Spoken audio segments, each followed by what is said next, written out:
What if I told you the ancient Egyptians developed a pregnancy test over 3,800 years ago that was 70% accurate? And what if I told you it involved a woman, 2 cloth bags, and some barley and wheat seeds? Welcome to 10-Minute History.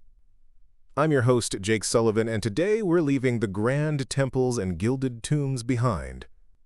We're stepping into the private, intimate world of the ancient Egyptian home to explore one of the most fundamental, dangerous, and sacred events in their civilization, the birth of a child. For a society obsessed with life, death, and eternity, creating the next generation was about far more than just continuing the family name. It was a cosmic event, a reflection of creation itself, and it held the key to your very survival in the afterlife. So why was having children such a monumental concern for the average Egyptian? Well, in an agricultural society, kids were certainly a source of labor for the farm. They were also your social security, expected to care for you in your old age. But the most profound reason was religious. The Egyptians believed that to reach the afterlife and sustain yourself there, you needed help from the living. After you died, your eldest son was responsible for performing the crucial opening of the mouth ceremony on your mummy, a ritual that magically reanimated your senses for the next world.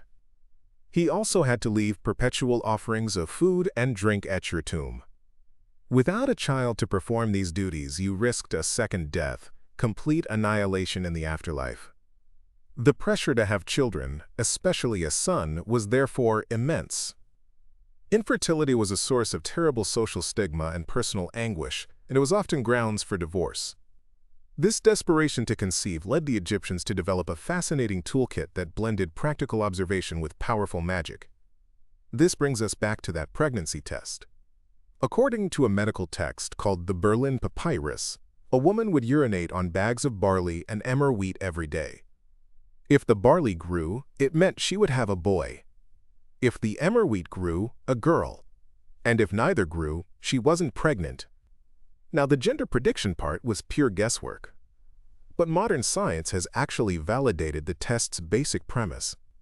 A study in 1963 found that the urine of a pregnant woman, which is full of hormones, does in fact accelerate seed germination about 70% of the time. It's a stunning example of ancient empirical observation leading to a functional diagnostic tool. They had other tests too, some a bit stranger. One involved placing a clove of garlic or an onion in a woman's vagina overnight. If the smell appeared on her breath the next morning, it meant her internal channels were open and clear, and she was considered fertile. While their theory of anatomy was off, the logic was consistent with their understanding of the body as a network of connected vessels. But what if a couple wanted to wait or space their children apart? The Egyptians had methods for that too. The Ebers Papyrus describes a contraceptive made from acacia dates, carob, and honey, formed into a wad of plant fibers and inserted as a pessary. This is remarkable because we now know that acacia ferments into lactic acid, a known spermicide still used in some contraceptive jellies today. The honey and fibers would have also created a thick physical barrier. Another, more famous recipe from the Kahun Papyrus recommends using crocodile dung. While it sounds bizarre, crocodile dung is alkaline. It could have potentially altered the vagina's natural acidity enough to have a contraceptive effect. Of course, using the dung of a powerful, dangerous reptile was probably also seen as a form of potent magic. And this is the absolute key to understanding Egyptian medicine. There was no dividing line between science and magic. They were two sides of the same coin. The central concept was a force called Heka. Heka wasn't just spooky incantations. It was the divine, creative power the gods used to make the world. Humans, especially doctors and priests, could tap into this power through rituals and spells to heal the sick, ensure fertility, and fight off evil. A doctor would prescribe a remedy of herbs, but he would also give you a spell to recite while taking it. To the Egyptian mind, the physical ingredients and the magical words worked together to make the cure effective. This reliance on the divine was never more critical than during pregnancy and labor. A pregnant woman was considered to be in a vulnerable in-between state, a prime target for malevolent demons and angry spirits who might harm her or the fetus. so she surrounded herself with a divine security team, a pantheon of gods dedicated to protecting mothers and children. The undisputed leader of this team was Taweret, whose name means the Great One. Taweret is one of the most memorable-looking goddesses in history. She had the body of a heavily pregnant hippopotamus, the arms and legs of a lion, and the back and tail of a crocodile. This terrifying appearance wasn't meant to scare you. It was meant to scare away evil forces. Hippos are fiercely protective mothers, and Taweret was the ultimate benevolent guardian. Her image was everywhere, on furniture, on cosmetic jars, and especially on amulets worn by every pregnant woman. Her most common partner in protection was Bes, a grotesque but comical dwarf god. He was often shown with a wild mane, sticking his tongue out, and brandishing a knife. Like Taweret, his frightening face was his weapon. Bes was the bouncer of the household, a protector against snakes, scorpions, and evil spirits, with a special focus on the birthing room. His image brought protection, but also joy and music, creating a positive atmosphere to combat the fear of labor. When the time finally came, the birth itself was an event managed almost entirely by women. Men were typically excluded. The process didn't happen in the main living quarters, but in a special, ritually pure space, perhaps a temporary hut or a specially decorated room. And a woman did not give birth lying down, a position that's physiologically inefficient. Instead, the Egyptians understood that squatting used gravity to help the delivery. The most iconic piece of birthing equipment was a pair of large mud bricks. The laboring woman would squat with her heels on these bricks, which opened her pelvis to its maximum width. These weren't just functional tools, they were sacred. They were the physical manifestation of a goddess named Meskenet. Meskenet was the personification of the birthing brick itself.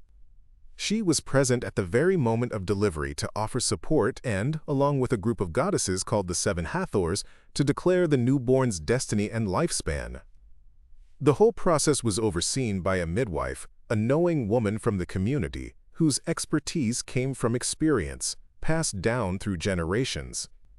She was part nurse, part doula, and part priestess, massaging the mother, offering encouragement, and reciting the magical spells needed to ease labor and protect the baby.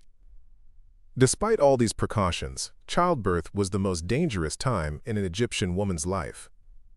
Infection, hemorrhaging, and obstructed labor were common and untreatable.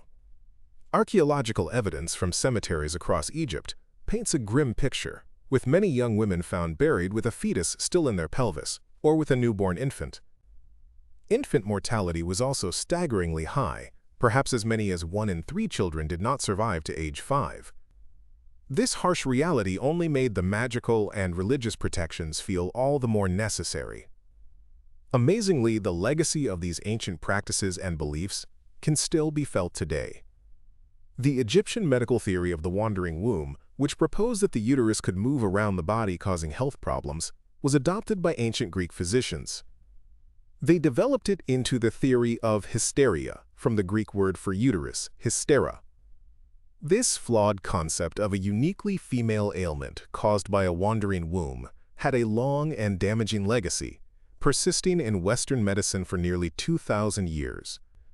On a more positive note, the Egyptian practice of giving birth in a squatting position is now championed by the modern natural birth movement as a more effective and safer method than the traditional lying down position. But perhaps the most profound legacy is found in art history. The image of the great goddess Isis, the perfect mother, nursing her divine son Horus, became one of the most powerful and popular icons in the late Roman Empire. Many art historians and theologians believe this exact iconography, the Divine Mother holding her sacred child, served as the direct visual and conceptual blueprint for the Christian imagery of the Virgin Mary and the infant Jesus. A tender, sacred image first carved on Egyptian temple walls found a new global expression. In the end, the story of childbirth in ancient Egypt is a powerful testament to the human drive to create and continue in the face of incredible risks. It reveals a holistic worldview where medicine, magic, and faith were inseparable tools for survival. The Egyptians' obsession with creating new life shows us that for all their focus on death, they were fundamentally a culture that celebrated life.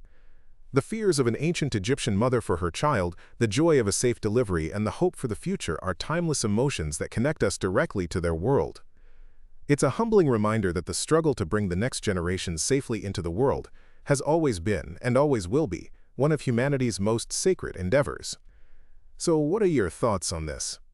Were you surprised by how advanced some of their medical knowledge was? Let us know down in the comments. If you found this interesting or learned something new, please give this video a like, and don't forget to subscribe to 10-Minute History for more deep dives. Thanks for listening.